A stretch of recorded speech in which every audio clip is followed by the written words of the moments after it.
미국엔 나스닥, 우리나라엔 코스닥이 있다면 뉴스쇼에는 뉴스닥이 있습니다. 뉴스쇼 증권시장 뉴스닥. 오늘은 현석 브라더스 나오시는 날이에요. 얼른 뛰어오십시오. 현근택 대변인. 어서 오세요. 더불어민주당 현근택 전 부대변인, 국민의힘 이준석 전 최고위원 나오셨습니다. 안녕하세요. 네, 안녕하세요. 아니, 어디 화장실 갔다 오셨어요? 아니요, 마스크 가지러 갔다가 안 깨도 된다 그래가지고. 마스크를 이제 요번 주부터 저희 자체적으로 원래는 아크릴판이나 마스크 둘 중에 하나만 하면 되는 거였는데 저희는 두 개 다 하다가 이번 주부터는 이제 스튜디오 들어오실 때는 마스크를 벗는 걸로. 아유, 그래서 그나저나 저 현 부대변인님. 네네. 백신 언제 맞으시는 거예요? 저요? 네. 나이가 저는 젊어가지고요. 그렇죠. 한참 뒤죠. 그 전에 한번 보니까 네. 뭐 50세 이상 한다 그래가지고 친구들끼리 그랬어요. 아이고 우리가 벌써 먼저 맞을 나이가 됐냐 이랬는데 다행히 좀 아마 뭐 좀 늦어질 것 같습니다. 이준석 전 최고위원은 더 늦어지시겠네요. 저는 주는 대로 맞습니다. 젊으시니까. 뭐든지. 아, 지금 사실은 이제 2분기 스케줄이 안 나온 상태입니다, 여러분. 뭐 저도 언제 맞을지 모르는 상황. 이거 1분기만 누구 맞아라. 이게 정해진 건데 1호 논란이 있습니다. 접종 1호. 예. 하필 아스트라제네카가 이제 첫 물량으로 풀리면서 발생한 논란인데 안전은 하지만 효과성에서 다른 백신보다 좀 떨어진다. 한 60% 항체 형성률이 있다고 하죠. 그래서 이걸 사람들이 거부할 수 있으니까 대통령부터 솔선해서 상징적으로 맞으셔라 하는 사람들과 아니다. 왜 이걸 대통령이 먼저 맞느냐. 뭐 정청래 의원 같은 경우에는 국가원수 모독이다. 대통령이 실험 대상이다. 이런 이야기까지 하면서 이 논쟁이 더 확 불이 붙어버렸어요. 이준석 최고위원 어떻게 생각하세요? 보통 대통령께서 백신을 접종하느냐 마느냐가 이렇게 논란이 되면은 다른 나라에서는 안전성 문제보다도 대통령이 새치기 한다 만다로 이제 논란이 생기거든요. 그런데 우리나라 같은 경우는 특별하게 이 안전성에 대해 특히 아스트라제네카 백신에 대해 가지고 굉장히 우려가 많습니다. 이제 안전성은 확보가 됐는데 효과성 부분이 논란이 그러니까 임상 실험에 있어서 충분한 데이터를 얻지 못했다는 것 때문에 사실상 그 부분도 이제 3상 실험에서 미비한 지점이기 때문에 사실 그걸 많은 국민들은 아무리 안전성과 그리고 또 임상실험 데이터 부족이라는 것을 갈라서 생각한다고 해도 우려가 있는 건 사실이고요. 기본적으로 이 모든 사태를 그러면은 지금 야당이 그럼 초래한 것처럼 이런 백신 불신 사태를 야당이 초래한 것처럼 정부가 묘사하고 있지만은 오늘이 이제 2월 24일이잖아요. 예. 근데 1월 초에 보면 무슨 일들이 있었냐면요. 그때 저희 야당이 한창 백신 어디 있느냐, 백신 우리 물량 확보 상태가 어떻게 되느냐로 여당에다가 이제 공격을 할 때. 네. 그때 여당에서는 사실 확보된 물량이 거의 없었죠. 그러니까 코백스라든지 이런 어떤 국제 공동구매나 이런 것들을 통한 물량 외에 당장 우리만 확보한 물량이 뭐냐를 답할 수 없었기에 그 당시에 오히려 지하철마다 덕지덕지 그 마스크가 최고의 백신입니다. 그거 스티커 많이 붙었고요. 그다음에 백신에 대해 가지고 아직 안전성이 검증되지 않았다는 말을 오히려 여당 쪽에서 많이 했어요. 그래서 우리가 이제 기억나는 발언이 있다면은 여당 모 의원 같은 경우에는 백신 추정 주사라는 발언을 했죠. 그게 1월 8일입니다. 백신 추정 주사? 예, 백신 추정 주사를 말을 했습니다. 네, 그 본인이 페이스북에 올렸었죠. 백신 주사가 아니라 지금은 그 정도로 안전하지 않다. 네, 백신으로 그렇죠. 추정되는 주사다. 백신 추정 주사라는 단어를 쓴 사람은 여당 의원이고요. 누가 쓰셨죠? 장경태 의원이 썼어요 그때.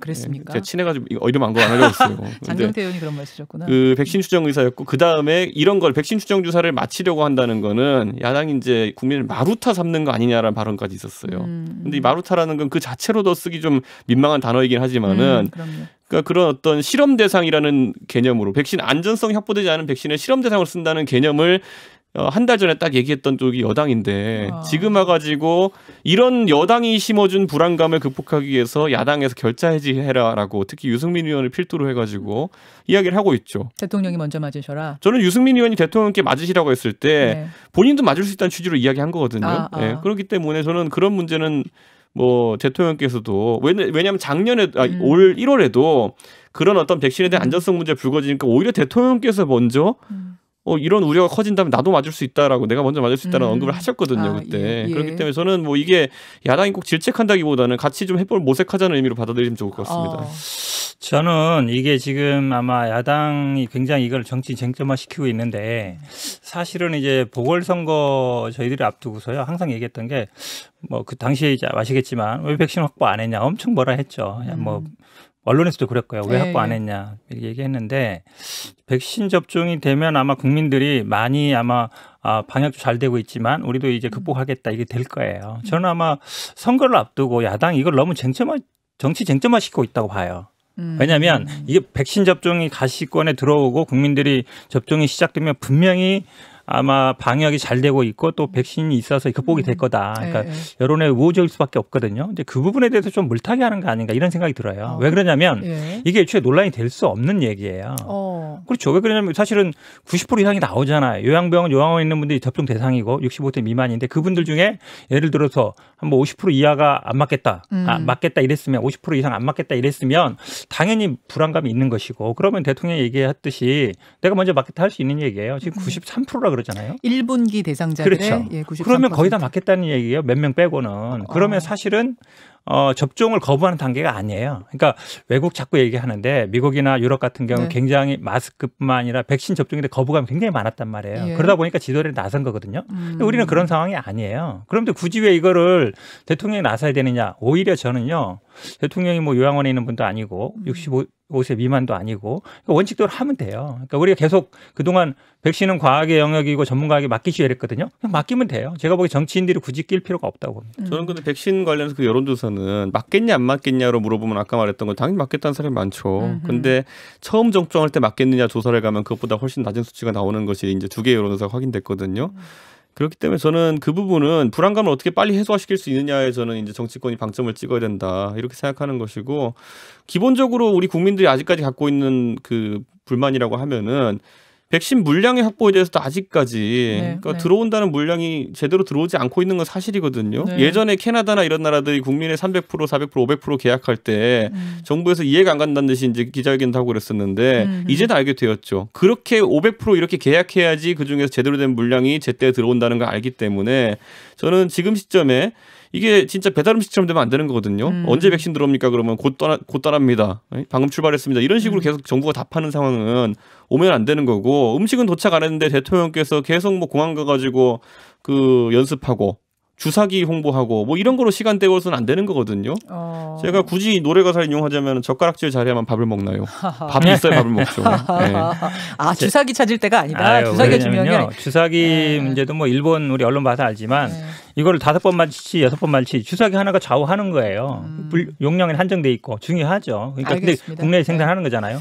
연습해야죠. 왜냐하면 이게 저온 보관인데 그게 사실은 어긋나면 이게 못 쓰게 되는 거거든요. 실제 그런 사례도 많고 그러니까 밥은 준비를 열심히 하는 걸 가지고 뭐라 하면 안 되죠. 다른 나라는 밥이 다 와 있는데 우리는 밥이 안 오는데 지금 젓가락질 자랑하고 있는 건 진짜 이거는 국민 입장에서 그러니까 밥을 뭐 먹을지 아니면 언제 먹을지 이거는 지금 우리가 선택할 수 없는 상황이에요. 밥을 제때 안 시켰으니까 안 오는 거죠. 잠깐만요. 자꾸 밤 얘기하시니까 너무 배고파요.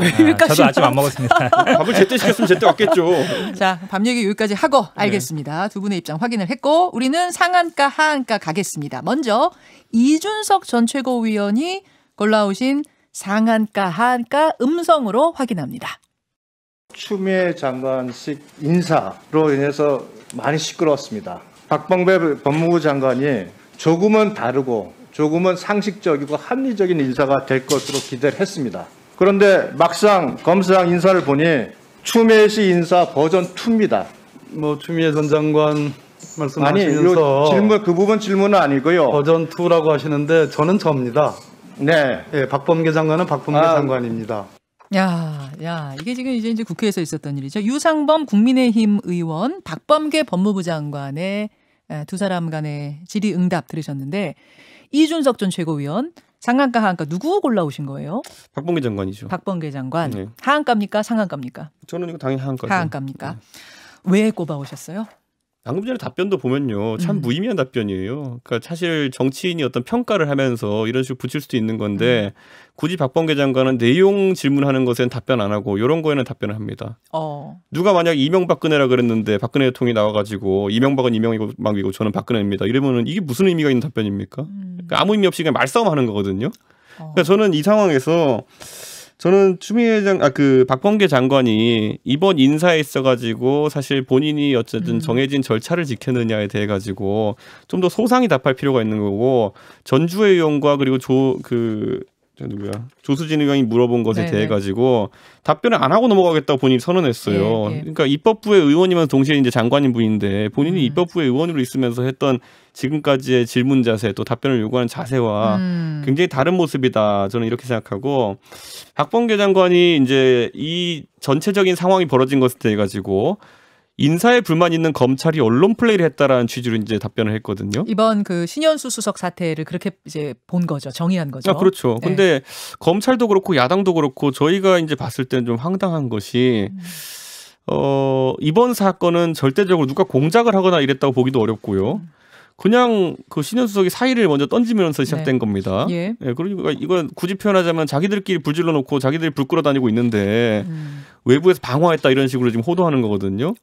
이건 전적으로 이거는 여권 내부에서 커뮤니케이션 미스와 더불어 가지고 청와대 내부의 운영 미숙이나 이런 것 때문에 이견이 노출된 거거든요. 자. 그러면은 자기들 내부에서 무슨 뭐 라면 끓이다가 불 냈다고 해야지 왜 밖에서 방어했다는 식으로 자꾸 얘기합니까? 어디가 조작이냐 그 말씀이신 그러니까 거예요. 저는 이거는 어디가 음모냐. 도대체 그 실제로 사표를 제출 안 한 것도 아니잖아요. 그럼 예. 날조라고 할 수도 있고 무슨 공작이라 할 수도 있겠지만은 사표를 냈고 그 원인을 추적하는 과정 중에 있는 것이고 과거에 굳이 따지자면은 그 박근혜 정부에서 김영한 민정수석이 사표를 내고 이렇게 항명하는 상황이 나왔을 때 그 당시 문재인 대통령께서는 박근혜 대통령이 사과하라 그랬어요. 청와대 이런 미숙한 이런 문제라든지 이 기강 회의가 장난이 아니다 이러면서 사과하라 그랬거든요. 그때는 왜 사과하라 그러고 지금은 밖에서 불 지른다는 식으로 이렇게 얘기합니까? 자, 현근택 전 네. 부대변인. 저는 아마 검찰이 이번에 좀 언론 프레임 좀 한 것 같아요. 특히 저는 어디서 그걸 봤냐면 조남관 차장 검사인가요? 그 네, 검찰 네. 인사에 가면서 뭐라 그랬냐면 그 단어가 저는 좀 귀에 거슬렸는데 이번에 뭐 여러 가지 뭐 인사 뭐 대검에서 이런 인사하지 말아야 된다 저런 인사하지 말아야 된다 직설적으로 얘기했어요. 네. 그런 경우는 처음 봤습니다. 왜냐하면 총장을 보좌하는 참모인데 근데 어떤 용어를 썼냐면 핀셋 인사를 하지 말아야 된다 이 얘기를 했어요. 핀셋 인사를 했어요. 네. 그 단어가 사실은 법조인들이 쓰는 용어는 아니에요. 하하.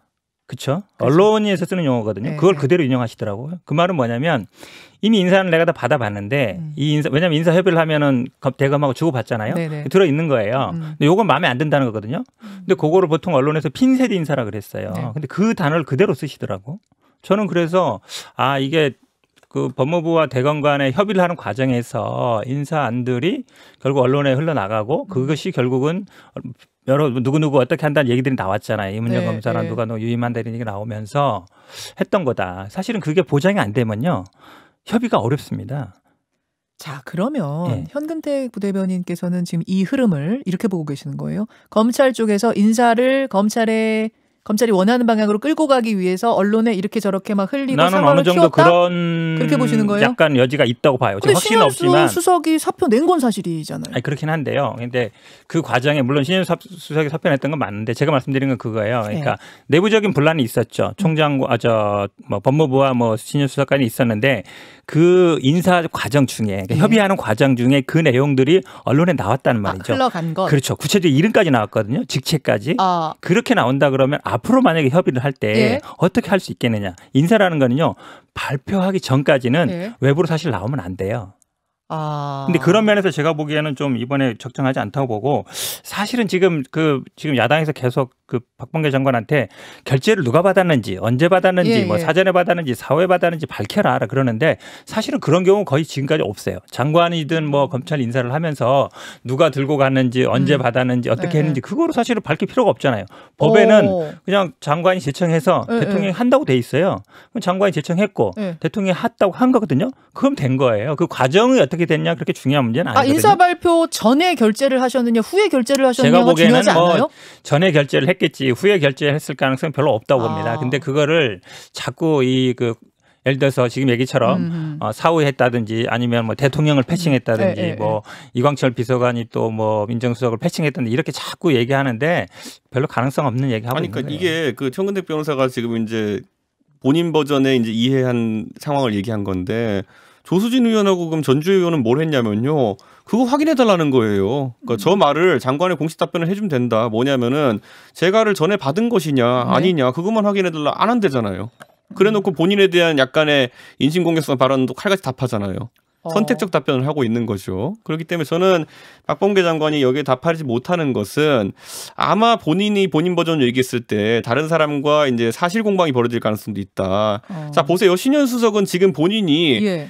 어쨌든 굉장히 불명예스러운 상황입니다. 예. 뭔가 한 달 반 만에 물러나겠다고 했던 상황이고 그걸 또 관철시키지도 못하고 유임도 아니고 반유임 상태로 지금 계속 네. 직을 수행해야 되는 상황이거든요. 네. 언젠가 사람들이 물어볼 겁니다. 그때 왜 그랬어? 근데 지금 만약에 박범계 장관이 말하는 아니면 현근택 변호사 말하는 버전을 네. 받아들이게 되면요. 인사도 다 문제없이 대통령 제가 받았고 그랬는데 신현 수석은 뭔가 그냥 마음에 안 들어가지고 돌출행동한 사람 이상한 사람처럼 돼버리는 겁니다. 된다? 그렇기 때문에 지금 시점에서 박범계 장관이 그걸 선을 그어서 답을 할 수 없는 상황이고 만약에 그게 사실관계와 다른 답변을 했다고 한다면은 나중에 신현 수석이 거기에 대해서 재반박을 할 수도 있는 상황이거든요. 그러다 보니까 박범계 장관이 좀 명쾌하게 답을 하기 어려운 상황이 아니냐. 이거는 이제 이준석 전 최고 해석입니다. 저도 제 버전으로 생각합니다. 네, 버전이 그리고 지금 좀 다릅니다. 저는 여기서 굉장히 중요한 게 그 신현 수석이 지난 주말 사이에 네. 사실 좀 번복을 한 거잖아요. 네.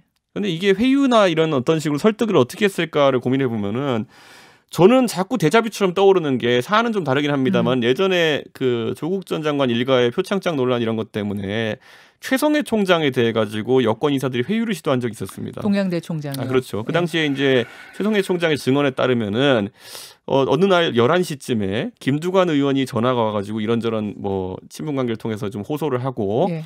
1시간쯤 있다 점심때쯤 갑자기 유시민 장관이 전화 와가지고 나는 또 언론이니까 유튜브 언론이니까 또 이런 시나리오대로 좀 하자 이런 시나리오를 들먹이면서 이제 회의를 했다라는 얘기가 있었고 최성해 총장이 거기에 대해서 거부하니까 그 다음부터 뭐가 쏟아졌냐 하면요. 과거에 무슨 최성해 총장이 학교 일로 인해 가지고 청탁을 하려고 했던 적이 있다. 이런 식으로 최성해 총장에 대해 가지고 폭로하는 내용들이 나오고 나중에 가지고 교육부가 2달 동안 감사 때려가지고 이번 총장이 잘립니다. 그러니까 저는 이제 이런 패턴을 봤을 때 신현 수석에 대해서도 약간 좀 비슷한 걸 느꼈던 게 처음에는 굉장히 신현 수석에 대해서 아까 말했던 그런 이유로 발언을 자제했습니다. 여권 인사들이. 그런데 주말 되기 전에 어떤 일이 있었냐면은 여권 인사를 인용해가지고 청와대 인사를 인용해가지고 무슨 보도가 나오냐면은 대통령도 성깔 있는 분이다라는 표현이 나왔었어요. 아, 그것도 있었던 중앙일보로 대통령 성깔 있는 분이다라는 표현이 나왔는데 저는요 한 나라의 대통령에 대해 가지고 주변 사람이 묘사할 때 대통령도 성깔 있는 분이다. 대통령도 화나면 화낼 줄 아는 사람이다. 이 말이 얼마나 위협적인 표현인지 협박처럼 느껴졌을 것이다. 느낄 수 있죠. 그러니까 저는 신현 수석 입장에서 그게 꼭 협박이 아니더라도 나와 대통령의 친분 관계라는 거는 일에 대한 이견보다도 깊은 상황인데 알겠습니다. 저런 식으로까지 얘기하는 거는 제가 보기에는 현근택 이준석 변호사? 최고가 아마 그냥 개인 생각 얘기하는 것 같아요. 왜냐하면 다 보도를 근거한 사실은 거예요. 최성해 총장이나 뭐 유시민 뭐 김두관 의원하고 관계가 다르죠. 그러니까 문재인 대통령하고 신현수 수석 관계나 신현수 수석이나 박범계 장관의 관계는 굉장히 오래되고 인간적인 신뢰가 있는 관계예요. 최성해 총장이나 김두관, 유시민은 그냥 어찌 보면 이제 지나가다 아는 사람이란 말이죠. 평소에 어떤 뭐 같이 있던 것도 아니고 이분들은 20년 이상 된 사이입니다. 인간적인 신뢰도 있는 사이라서 그런 게 할 건 아니다라고 보고요. 지금 언론의 초점이 아마 그 신현수 수석이 언제까지 갈 거냐 여기 있는 것 같아요. 단시 유임이냐 아니면 뭐 끝까지 갈 거냐. 근데 사실은 저는 뭐 박범계 장관으로 부딪힐 일은 별로 없다고 봐요. 왜냐하면 이번에 이제 현재 중요한 수사 두세 군데 하는 것들은 거의 유임을 시켰고요. 그다음에 윤석열 총장 임기 전에 다시 인사할 일은 없어요. 그렇죠. 왜냐하면 임기 끝난 다음에 인사를 하는 거니까 보통 7, 8월에 하니까. 그다음에 사실 그러면 이제 남은 게 이제 중수청 이제 검찰 수사권 완전히 없애는 부분 요 부분인데 이 부분은 제가 보기에 원칙은 정해져 있어요. 큰 틀에서 기소와 수사를 분리한다. 근데 언제 할 거냐? 근데 그거는 제가 보기에 법을 만든 다음에 시행 날짜를 조금 뭐 앞뒤로 미루는 거는 조절이 가능하다고 봐요. 지금 뭐 박주민 의원이나 이런 분들도 그렇게 얘기하고 있어서 저는 뭐 부딪힐 일이 많지 않다. 물론 이제 검찰총장 임명 관련해서 얘기 나올 수 있는데 사실 그거는 저는 대통령 의중이 가장 중요하다고 봐요. 장관이 제가 보기에 뭐 총장을 임명하기까지는 않고요. 지금 시간이 4분밖에 안 남았는데 현근택 변호사님 의견 제가 조금 더 듣고 싶어서 요 주제에 관해서 요 골라오신 걸 좀 다음으로 미뤄도 괜찮겠습니까? 그 동의하신다면 제가 요 이야기 조금 더 여쭐게요. 그러면 지금 중수처가 여러분 중수처가 뭐냐면요. 이제 요거를 지금 여당에서 추진하고 있는데 요걸 만들어 가지고 중대범죄 검찰에게 남아 있는 거는 중대범죄 수사하는 거밖에 안 남아 있는데 그걸 이쪽으로 옮기자는 거거든요. 그럼 이제 검찰에 수사할 수 있는 건 싹 이제 없어지는 요런 건데 요것을 검찰 개혁의 완성으로 보고 여당은 지금 추진하고 있는 건데 들려오는 얘기로는 대통령은 좀 속도 조절을 원하고 계신다. 그래서 요즘 이게 지금 어떻게 돼가고 있는 거냐? 제가 보기에는 아마 그게 이번에 중간 인사 과정에도 신현수 수석이 조금 역할을 했을 거라고 보잖아요. 저도 예. 그렇게 봐요. 현재 수사팀 위임하는 거. 예. 그러니까 아마 이 검찰의 수사권을 완전히 폐지하는 거 부분도 이번 총선 과정에 총선이 아니라 선거 과정에 좀 이슈가 되거나 아니면 당장 할 일은 아니다라는 게 아마 제가 보기에 신현수 수석의 의견인 것 같고 대통령도 좀 그런 생각을 아무래도 조금 그래도 붙잡아야 되니까 예. 반영하는 것 같은데 저는 이게 원래는 붙잡아야 되는 것도 있지만 네. 이렇게 해서 또 검찰과의 어떤 갈등이 심해지면 정권에 또 부담이 되니까 좀 꺼려하는 그렇긴 건 한데요. 아니냐. 큰 틀에서 보면 요 방향은 저는 정해졌다고 봐요. 맞는 거예요. 중수처로 가는 방향. 아니 그러니까 분리하는 거죠. 큰 틀은 이제 수사와 기소를 분리하는 거. 예, 검찰에서 수사를 떼내는 거. 그러니까 중수처 만드는 그렇죠. 거. 이게 중수처랑 그다음에 경찰에 있는 국가수사본부나 공수처가 장기적으로 보면 이제 하나의 수사기관으로 갈 가능성이 네. 있죠. 네. 왜냐하면 지금 분리되지만. 근데 이걸 언제 할 거냐라는 문제인데 저는 아마 그래도 올해 내로 입법은 할 것 같아요. 근데 시행을 언제 할 거냐. 그건 뭐 내년에 넘어갈 수도 있겠지만 그래서 그렇게 본다 그러면 어쨌든 검찰에서 수사권을 떼내는 거 이거는 제가 보기에 방향은 정해졌고 대통령도 저는 뭐 그게 같은 뜻이라고 봅니다. 이게 이제 요 질문에서 이어지는 것이 대통령의 발언과 여당에서 나오는 발언이 다르네. 뭐야? 그럼 이렇게 해서 레임덕이야? 뭐 이런 얘기들이 지금 보도가 되고 있거든요. 네. 이준석 최고위원은 어떤 흐름을 읽으세요? 저는 대통령은 이번 사안에 대해서 말씀하신 게 없어요. 그렇기 때문에 대통령이 말씀하신 것과 다르다까지는 확인을 못하지만은. 박범계 장관이 그 속도 조절론에 대해서 언급했잖아요. 그렇게 주문 받았다. 근데 제가 봤을 때는 그것도 그 아다르고 어다른 표현이거든요. 아. 그렇기 때문에 저는 지금 추미애 장관 이후에 사실 그 대통령께서 큰 궤를 설정하신 거는 이제 사실 올 초에 연두 기자회견도 그렇고 지난번에 사과하실 때도 그렇고 네네. 검찰과의 갈등을 좀 일단락하겠다는 생각이 있었던 예, 것이거든요. 예. 근데 일단락이라는 표현이 맞을 정도로 오히려 좀 뒷정리하는 모습을 보여줘야 되는데 속도 조절이랑은 같은 방향인데 어쨌든 잠깐 좀 숨고르게 하고 다시 또 그도 뛰겠다는 거거든요. 전 그래서 그거는 좀 대통령의 의중이 명확해져야 된다. 전 이렇게 보고 다만 방금 전에 현근택 변호사 말한 내용이 이건 좀 전 의아한 것이 네. 원래 그래도 검찰 개혁에 대해 가지고 저는 조국 그 당시 민정수석이 발표하고 이렇게 할 때 그 내용은 어느 정도 짜여진 느낌이 좀 들었습니다. 예를 들어 검경수사권 분리라든지 이런 것들 좀 기획한 대로 좀 얘기를 하는 느낌이 있었는데 이번에 중대수사본부 같은 이런 거 같은 경우는 중대수사처 같은 경우에는 그 이런 게 있어요. 원래 검찰 개혁의 완성이 뭐냐라고 민주당 사람한테 물어보면은 그냥 이렇게 앵무새같이 계속 얘기했던 게 뭐냐면은 공수처가 설치되어서 가동되고 그리고 검경수사권 분리가 되면은 된다. 그리고 거기에 조국 장관의 과거 발언을 보면은 6대 범죄는 검찰이 잘 하고 있으니까 그대로 잔류시키는 것을 하자. 요게 지금까지 알고 있던 얼개였는데 정작 아까 말했던 두 개의 지점 검경수사권 분리와 공수처 설치가 되고 나니까 국민들이 봤을 때는 딱히 뭐 잘 된 것 같지 않은 지점이 이용구 차관에 대한 수사 논란 때문에 경찰의 수사에 대한 신뢰도 때문에 문제도 생겼고요. 공수처 같은 경우에도 김진욱 처장이 들어서면서 했던 말이 뭐냐면은 우리는 순천지청 정도 사이즈밖에 안 된다. 그래서 1년에 잘해야 한 3-4개 정도 사건 할 수밖에 없지 않을까? 이런 얘기를 했어요. 그러다 보니까 여권 입장에서는 이게 검찰개혁의 완성본이라 말하기가 갑자기 힘들어진 거죠. 아하. 그러다 보니까 갑자기 각본에 없던 대본에 없던 새로운 이제 지향점을 하나 끌어댄 것이 중수처다. 중수처인데 그러다 보니까 이거는 좀 급하니까 물된 느낌이 있는 거고 저는 이래서 앞으로 이 동력 그래 신현수석 같은 경우에도 당장 한 달 반 전에 임명될 때는 이런 중대수사처에 대해 가지고 알고 있었을까는 약간 의문이 생깁니다. 뭐 장기 과제는 할 수 있었겠지만은 본인이 문재인 정부의 마지막 민정수석으로서 임기를 하는 도중에 이거를 처리해야 되는 것이라고 한다면은 그것도 상당한 부담으로 작동할 수밖에 없지 않았을까. 전 그런 생각도 합니다. 어려운 얘기 아니에요. 그러니까 검찰은 공소 유지만 해라. 공소 유지에 필요한 범위 내에서 수사만 하고 그게 이제 외국도 거의 그러거든요. 수사는 다른 데서 한다. 그 틀은 진작에 정해진 거예요. 갑자기 튀어나온 게 아니고요. 근데 그걸 언제 할 거냐? 이 문제인데 언제 하는 시기는 저는 충분히 조절이 가능하다고 아니, 요즘은 봅니다. 그래서 갑자기 조국 장관 같은 경우도 본인이 민정수석 했던 말을 이제 뒤집고 지금 또 중대수사청 하자 그러잖아요. 중수처. 중수처 하자 그러잖아요. 그러니까 이게 갑자기 어디선가 방향 전환이 있었던 건 확실합니다.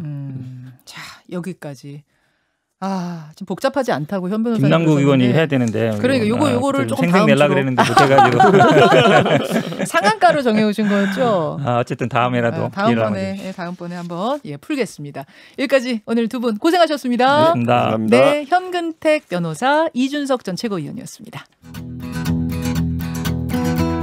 김현정의 뉴스쇼는 청취자 여러분의 참여로 이루어집니다. 트위터, 페이스북, 레인보우 게시판, 그리고 단문 50원, 장문 100원의 유료 문자 샵 1212, 우물정 1212 통해 참여하실 수 있습니다.